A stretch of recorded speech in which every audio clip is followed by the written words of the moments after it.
Double engine సర్కార్ అనేది కేవలం ఒక పదం మాత్రమే కాదని శక్తివంతమైన నాయకత్వం అని డిప్యూటీ సీఎం పవన్ కళ్యాణ్ అన్నారు. పవర్ ఎంత ఎక్కువ ఉంటే ఇంజిన్ అంత ముందుకు వెళుతుంది. కేంద్రంలో కూడా శక్తివంతమైన ప్రభుత్వం ఉంటే డబుల్ ఇంజిన్ సర్కార్ ద్వారా ప్రాజెక్టులు త్వరగా పూర్తవుతాయని అన్నారు. మనకి ఆంధ్రుల అన్నపూర్ణగా పేరుగాంచిన డొక్కా సీతమ్మ గారికి జన్మనిచ్చిన నేల ఇది. కవి మహాభారతాన్ని మనకి తెలుగులో అందించిన మన ఆదికవి నన్నయ్య గారికి జన్మనిచ్చిన నేల. అలాగే ఎంతోమంది కళాకారులకి సామాజికవేత్తలకి జన్మనిచ్చింది. మనకిష్టమైన బాపు రమణల్లో ఒకరైన ముళ్ళపూడి వెంకటరమణ గారికి అందించిన ఈ గోదావరి నేల. ఇది చాలా సంవత్సరాల నుంచి, చాలా దశాబ్దాల నుంచి ఉన్న కోరిక. ఈ మన హ్యావ్లాక్ బ్రిడ్జ్ ఒక చాలా పురాతనమైంది. దీనిని వాడకుండా వదిలేసాం. దీన్ని ఎలా చేయాలి అనేది చాలామంది ప్రజల ఆకాంక్ష, గోదావరి జిల్లా ప్రజల ఆకాంక్ష. మనం అడిగిన వెంటనే దీన్ని ఒక టూరిజం కింద ఒక మంచి ప్రాజెక్ట్ చేయాలంటే ఈ రోజున ఇది ఒక్క ప్రాజెక్టే కాదు, దాదాపు 430 కోట్ల రూపాయలు పెట్టి 7 ప్రాజెక్టులను ఈ రోజున ఆంధ్రప్రదేశ్ మొత్తం మీద పనులు ప్రారంభిస్తున్నాం. ఈ రోజున దాటి మీద కొన్ని ఏమో ఇవి ప్రణాళికలు సిద్ధం కావడం, కొన్ని ఏమో పనులు పూర్తి అవ్వడం, ఇలా చేస్తూ ఉన్నాం. దాంట్లో ముఖ్యమైనది ఈరోజు మనకి అఖండ గోదావరి ప్రాజెక్ట్. ఈ అఖండ గోదావరి ప్రాజెక్టులో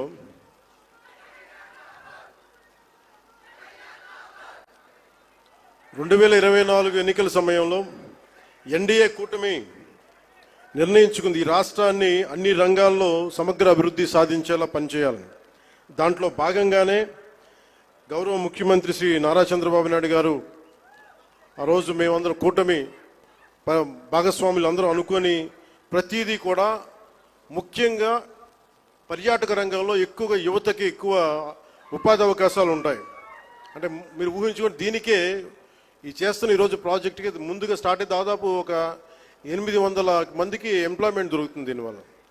ఇవన్నీ కాకుండా దాదాపు 4 లక్షల మంది పూర్తయితే 4 లక్షల మంది కనీసం సంవత్సరానికి పర్యాటకుల మినిమం అని, అంతకుమించి పైకి వెళ్ళే అవకాశాలు చాలా ఎక్కువ ఉన్నాయి. దీనికి గౌరవ ప్రధానమంత్రి గారు నరేంద్ర మోదీ గారు ప్రత్యేకించి ఇందాక సోదరి భారతీయ జనతా పార్టీ అధ్యక్షులు శ్రీమతి పురంధేశ్వరి గారు చెప్పినట్టుగా మీరు డబుల్ ఇంజిన్ సర్కార్ అంటే అది పదంలాగా ఉండిపోద్ది. మీకు తెలుసు కదా, మీరు బైకుల్లో, నేను ఎప్పుడు గోదావరి జిల్లాలో తిరుగుతుంటే మీ బైకుల సౌండ్ నాకు తెలుసు కదా ఎలా ఉంటాయి, దారుణంగా ఉంటాయి. బైక్ సౌండ్ చెవులు చిల్లులు పడేలా ఉంటాయి. ఎందుకని మీరు కోరుకుంటారు సీసీ ఎక్కువ ఉండాలి, పవర్ ఎక్కువ ఉండాలి ఇంజన్లో. పవర్ ఎంత ఎక్కువ ఉంటే ఇంజన్ అంత ముందుకెళ్తుంది. అలాగే డబుల్ ఇంజిన్ సర్కార్ అంటే ఇక్కడ మనం శక్తివంతమైన మనకి ప్రభుత్వం ఉన్నప్పటికీ కూడా కేంద్రంలో కూడా అంతే, దానికి మించి, దానికి 100 ఇంతులు మించిన శక్తివంతమైన నాయకులు, శక్తివంతమైన ప్రభుత్వం ఉంటే మనకి ప్రాజెక్టులు చాలా అవలీలుగా అవుతాయి, వెంటనే చాలా తొందరగా పూర్తి చేయొచ్చు. అందుకనే దీన్ని మనం డబుల్ ఇంజిన్ సర్కార్ అంటే ఆ పదం మీకు అర్థం కావడానికి చెప్తున్నాను. మీ బైకులు గుర్తుపెట్టుకోండి, వేగంతో ఎంత ముందుకెళ్తాం.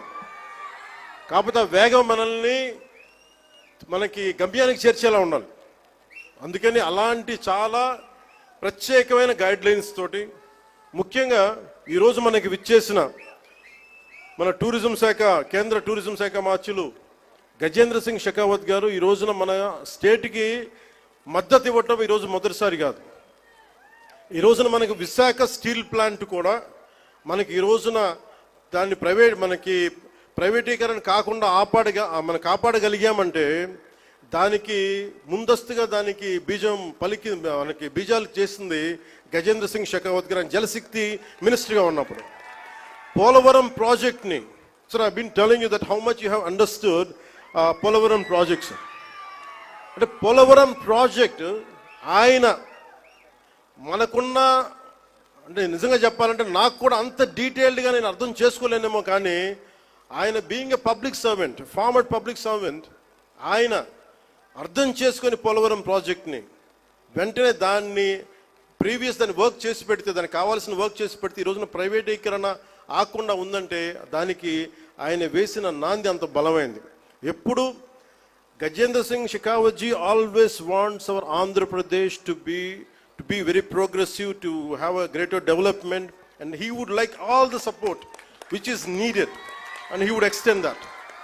This is not the first time, this is not going to be the last time.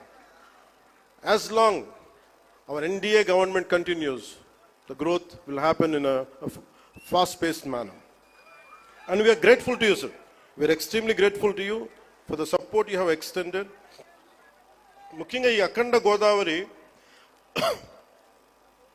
ఈ హ్యావ్లాక్ బ్రిడ్జ్లో కానీ దీని ఇదే రివర్ ఫ్రంట్ అని చెప్తా ఉన్నాం మనం. ప్రత్యేకించి మనకి 974 కిలోమీటర్ల కోస్తా తీరం, కృష్ణా నదీ తీరం, గోదావరి, ఇంకా మన తూర్పు గోదావరి, మన ఆంధ్రాకి వెళ్తే అనేక చిన్న చిన్న నదులు, నాగావళి, వంశధార, ఇట్లాంటి అన్నిటిలో కూడా ఎప్పుడు నదీ పరివాహక ప్రాంతాల్లో ఎక్కువ ఒక మనకి రివర్ ఫ్రంట్ ఉంటుంది. అంటే మనం ఒడ్డును కూర్చొని చూడగలిగే పారుతుంటే దాన్ని మిగతా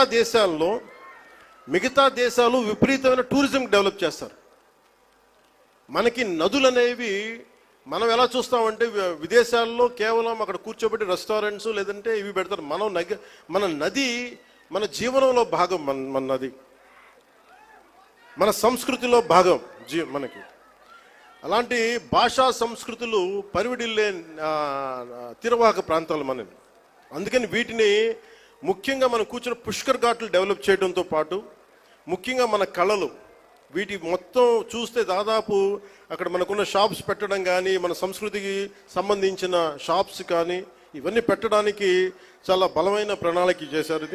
ఇది మీకు ఇన్ డీటెయిల్ మీకు తెలుస్తూ ఉంటుంది. అలాగే ఇది ఒక్కటే కాకుండా మనకి అన్నవరం కానీ, గండికోట కానీ, అలాగే మళ్ళీ కూర్చోబెట్టి మనకి